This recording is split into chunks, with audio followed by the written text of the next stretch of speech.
Assalamualaikum warahmatullahi taala wabarakatuh. Pada video lepas kita dah selesai mendengar kisah khalifah pertama iaitu Saidina Abu Bakar As-Siddiq. Bagi anda yang belum lihat video ini boleh klik pada link video di atas. InsyaAllah pada video kali ini kita akan sambung kisah khalifah yang kedua iaitu Saidina Umar Al-Khattab.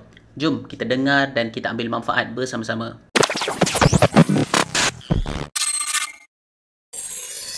Baiklah, siapakah Saidina Umar ini? Beliau adalah Umar Al-Khattab, putera dari Nufail Al-Quraisy. Beliau berasal dari suku Bani Adi. Kiranya kalau kat Mekah tu suku Bani Adi ni adalah suku bangsawan lah dan sangat dipandang tinggi masyarakat Arab Mekah ketika itu. Saidina Umar ni waktu dia tak masuk Islam lagi, beliau bekerja sebagai seorang saudagar. Dan nak kata bagusnya Umar ini di dalam bekerja hingga beliau dilantik menjadi duta suku Adi jika terdapat mesyuarat suku Arab ketika itulah. Jadi selain itu juga Saidina Umar ini dikenali dengan seorang yang sangat berani, tak pernah kenal erti takut atau mengalah, kemahuan yang sangat tinggi, bahkan tak ada perasaan ragu-ragu ketika mana dia membuat keputusan. Kalau anda semua nak tahu cara Umar ni masuk Islam, ada kisah yang best. Okey, kisah dia begini. Waktu Islam sedang berada dalam keadaan yang sangat sempit, ketika itu Nabi SAW telah berdoa pada Allah Subhanahu Wa Taala yang bermaksud, "Ya Allah, kuatkanlah Islam dengan salah seorang dari dua orang Umar, iaitu Amru ibn Hisham atau Umar ibn Khattab." Okey, dalam doa ini Nabi SAW sebut dua nama. Satu Amru ibn Hisham yang digelar sebagai Abu Jahal dan seorang lagi adalah Umar Al-Khattab. Tak ada daripada Allah Subhanahu Wa Taala, doa Nabi SAW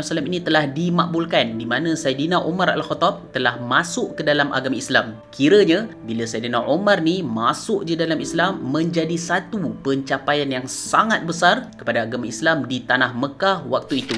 Nak kata seronoknya umat Islam ketika itu sehingga kan Saidina Abdullah ibn Mas'ud ada berkata, Islamnya Umar adalah suatu kemenangan, hijrahnya adalah suatu pertolongan dan pemerintahannya adalah rahmat. Mulanya kita tak dapat mengerjakan sembahyang di rumah kita sendiri kerana takut kepada Quraisy, tetapi sesudah Umar memeluk Islam lalu dilawannya kaum Quraisy itu sehingga mereka membiarkan kita mengerjakan sembahyang. Begitulah kata-kata Saidina Abdullah bin Mas'ud terhadap Saidina Umar ketika mana dia memasuki agama Islam.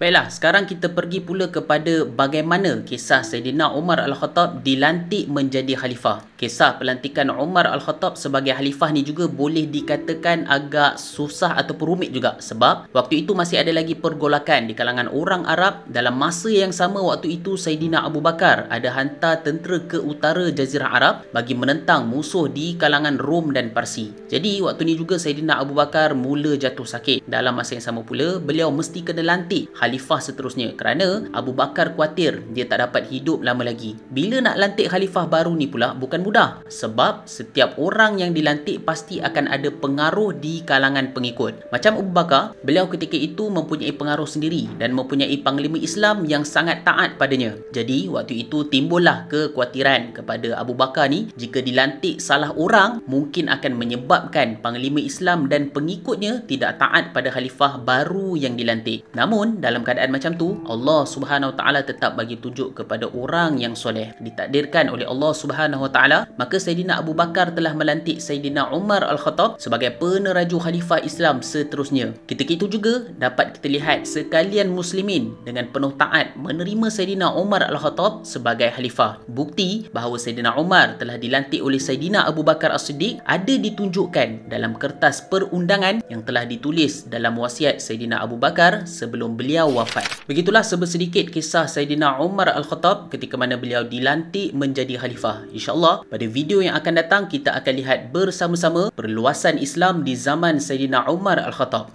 Sampai berjumpa lagi.